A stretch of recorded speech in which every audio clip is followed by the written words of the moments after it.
हर हर महादेव। जय सिया राम। जय हिंदू राष्ट्र। भारत माता की जय।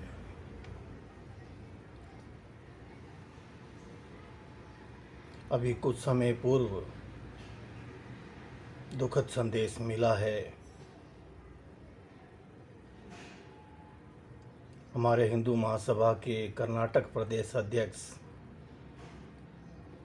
राजू बाबूराव जी धूली का आकस्मिक निधन हो गया है।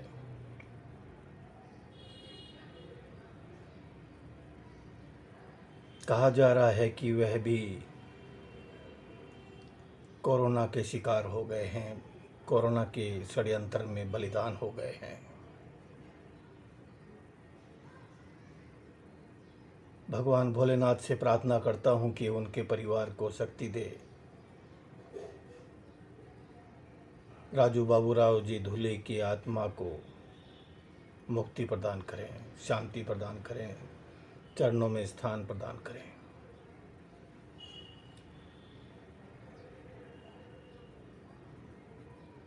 एक राजू बाबू नहीं,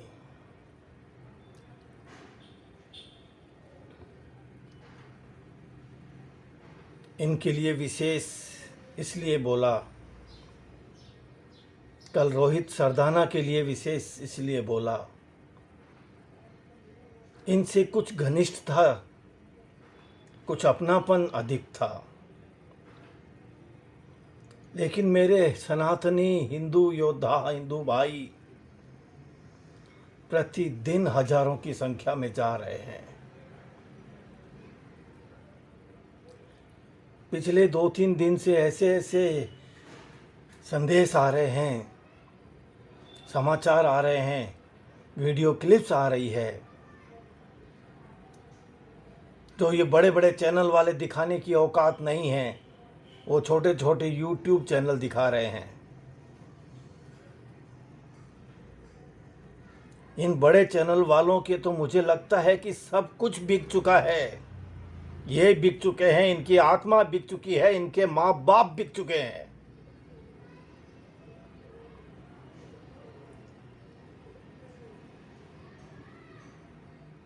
और इसी षड्यंत्र में एक एक करके ये सब खत्म हो जाएंगे।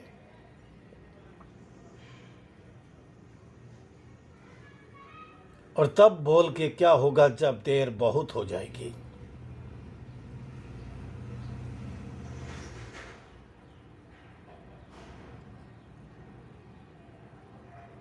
अस्पतालों में डॉक्टर गायब है, नर्सें गायब है, कंपाउंडर गायब है, सफाई कर्मचारी गायब है, और जहां है वहां धंधा हो रहा है।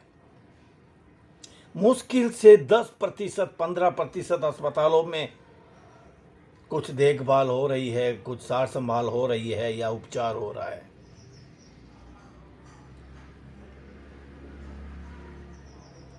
आज कम से कम 10 ऐसे क्लिप्स, ऐसे वीडियो देखे हैं जो अभी 1-2 दिन पहले, 3 दिन पहले के बने हुए हैं।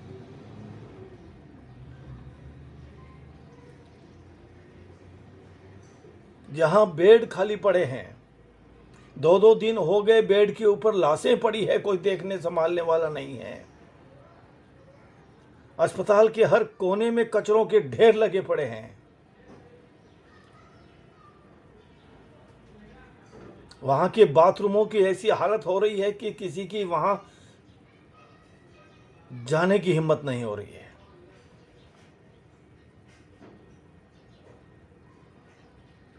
इतना डरावना, इतना भयावह चेहरा अस्पतालों का होता जा रहा है, इतनी बदसूरती होती जा रही है।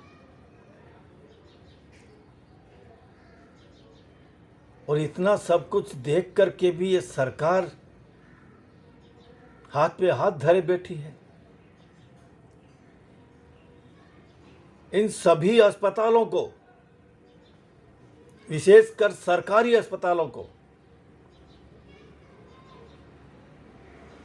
बड़े बड़े अस्पतालों को आर्मी के हवाले क्यों नहीं कर देती सरकार?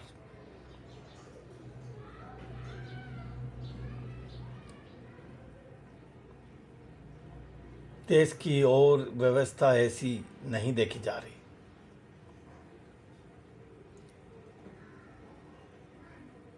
अभी भी हिंदू कहलाने वाले बड़े बड़े नेता ठेकेदार बिलों में घुसे हुए हैं।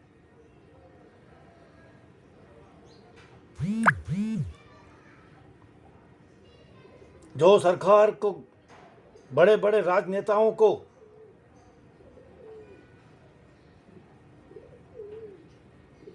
कड़ी टक्कर दे सकते हैं,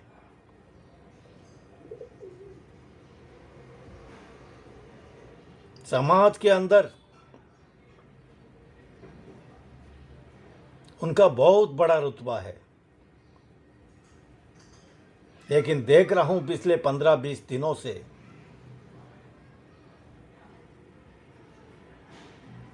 दुबके पड़े हैं।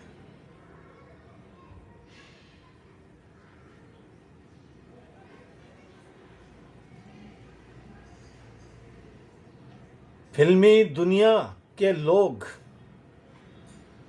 जो ऐसे समय तो बकवास करते रहते हैं दुनिया भर की, एड के अंदर में पता नहीं क्या क्या बकते रहते हैं। चाहे अमिताभ बच्चन हो, चाहे अक्षय कुमार हो, चाहे अजय देवगन हो, चाहे कंगना हो या कोई भी हो,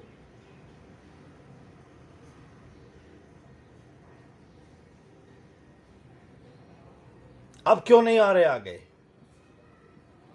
अब इनका जमीर क्यों मर चुका है?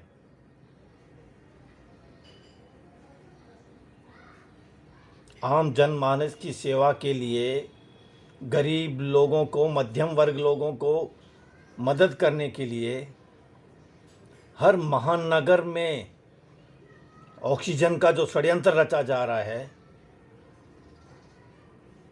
इस समस्या से निपटने के लिए क्यों नहीं आगे आ रहे हैं?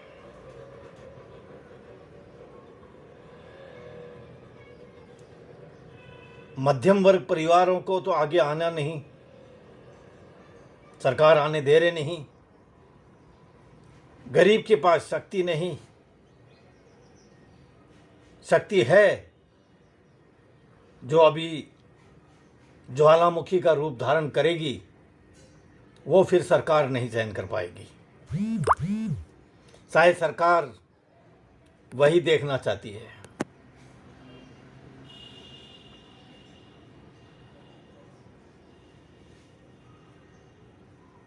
इस फिल्मी दुनिया के हीरो हीरोइनें इतनी सैकड़ों,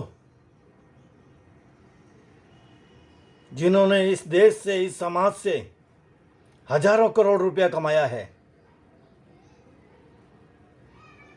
क्या इस आपदा के समय में इन रोगियों को ऑक्सीजन की सहायता के लिए कोई 5-10 करोड़ खर्च नहीं कर सकते? बड़े बड़े फिल्म डायरेक्टर है, प्रोड्यूसर है, हीरो हीरोइन है, न जाने कौन कौन है इनके अंदर। और देश के जितने भी बड़े राजनेता है, जितने भी बड़े उद्योगपति है, क्यों नहीं आगे आ रहे हैं? क्यों मध्यम वर्ग परिवार को घुट घुट के मरने के लिए मजबूर किया जा रहा है?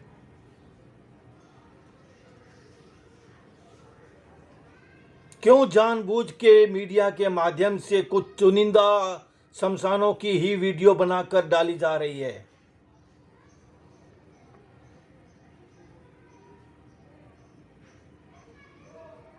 क्यों खास खास अस्पतालों को ही टारगेट किया जा रहा है?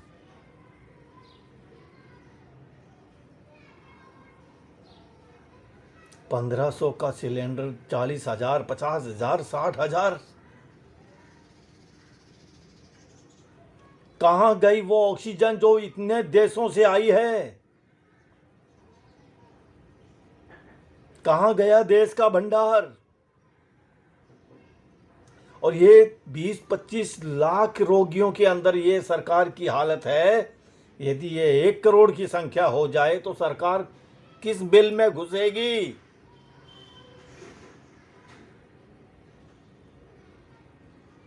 मैं भगवान से प्रार्थना करता हूँ, महामृत्युंजय महाप्रभु से, हाथ जोड़कर आग्रह निवेदन करता हूं कि हे प्रभु, इस षड्यंत्र को रोकिए, इस आफत को, इस तला जाल को समेटिए, और इसके पीछे जितने भी भ्रष्टाचारी है, देशद्रोही है, गद्दार है, उन सब को ऐसी शिक्षा दीजिए कि जिंदगी भर उनका खानदान याद रखे।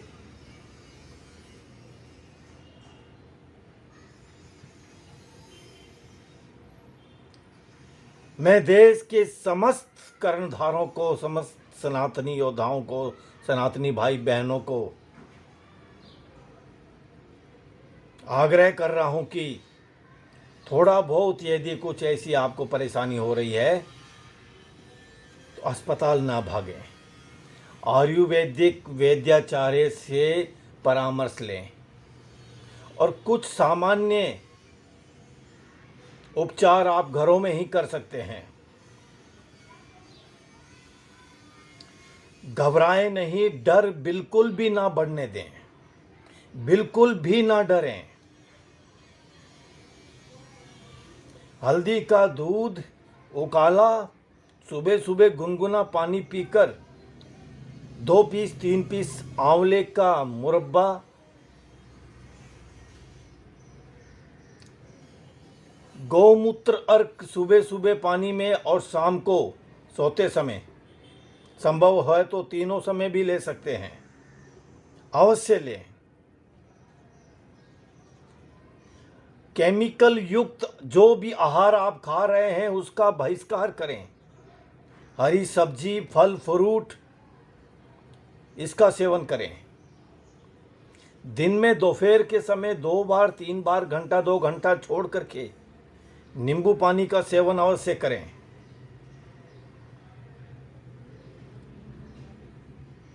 तुलसी का सेवन चाय में, उकाली में, भोजन में 2-4 पत्तियां धो करके उसमें डाल दीजिए।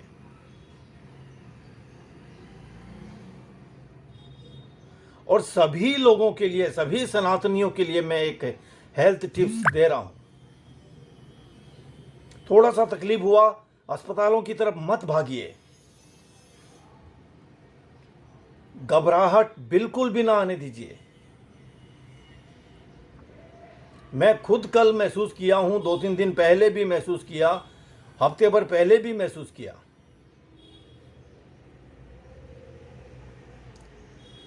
ये विंडो जो है,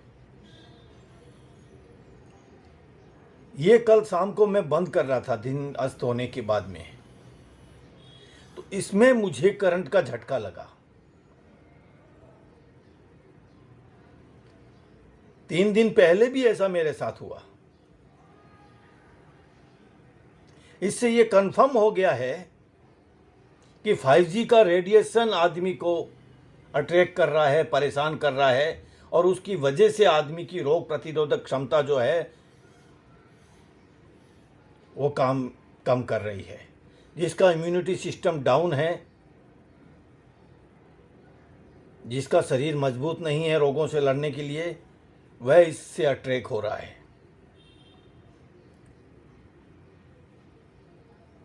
और इसका रेडिएशन हवा में मिलके जहर का काम कर रहा है, और वो हवा के साथ, सांस के साथ अपने शरीर में जा रहा है।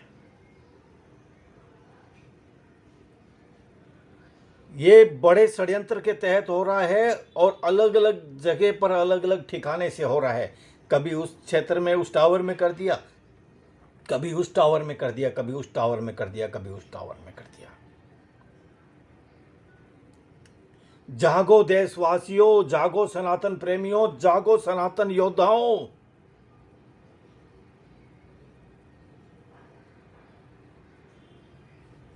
देश से लाखों सनातनियों की अर्थियां उठ चुकी है, और कितनी उठाना चाहते हो?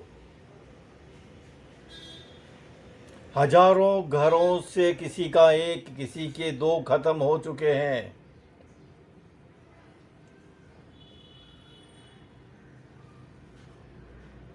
इस बहरूपिया व्यवस्था का बहिष्कार करो। बड़े बड़े चैनलों के माध्यम से जो दिखाया जा रहा है उस पर भरोसा मत करो।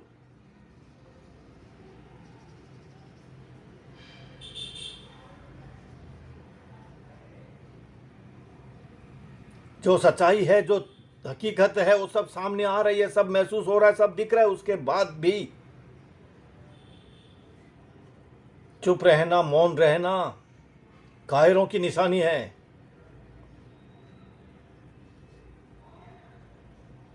जाग जाओ, संभल जाओ, समय नहीं है अब। लगभग सभी महानगर इनके टारगेट पर है। तांबे का 1 लीटर का लोटा शाम को 5 बजे के आसपास में भरिए, एकदम साफ करके।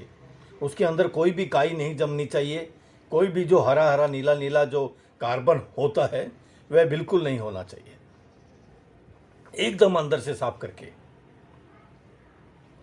उसको भर लीजिए। उसमें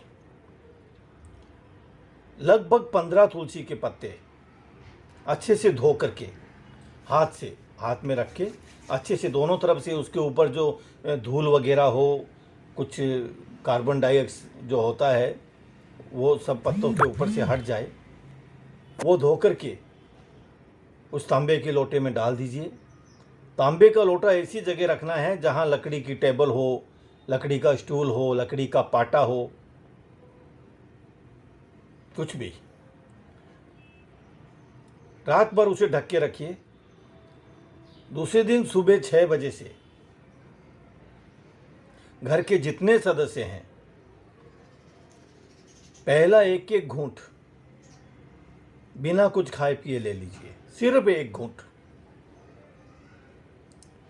फिर 2 से 3 घंटे बाद में फिर 1-1 घूंट ले लीजिए, फिर 3 घंटे बाद में फिर 1 घूंट ले लीजिए, फिर 3 घंटे बाद में फिर 1 घूंट ले लीजिए। इस प्रकार सुबह 6 बजे से लेके शाम को 6 बजे तक दिन में 4 बार 5 बार ये औषधि आप ग्रहण कीजिए। इससे आपका शरीर का ऑक्सीजन लेवल भी बढ़ेगा और इम्यूनिटी सिस्टम भी मजबूत होगा। इसी के साथ साथियों, मेरा फिर सभी देशवासियों को, भारतवासियों को आग्रह है कि इस षड्यंत्र से सावधान हो जाइए। 5G रेडिएशन का बहुत बड़ा प्रभाव रहा है। इसके ऊपर सभी अच्छे से अध्ययन करें, चिंतन करें और अच्छे शक्ति के साथ निर्णय लें। देश की जो व्यवस्था हो रही है अस्पतालों की, उसके ऊपर आवाज़ उठाएं, सरकार का विरोध करें, सरकार की व्यवस्था का विरोध करें। हर हर महादेव। जय सिया राम। जय हिंदू राष्ट्र। भारत माता की जय।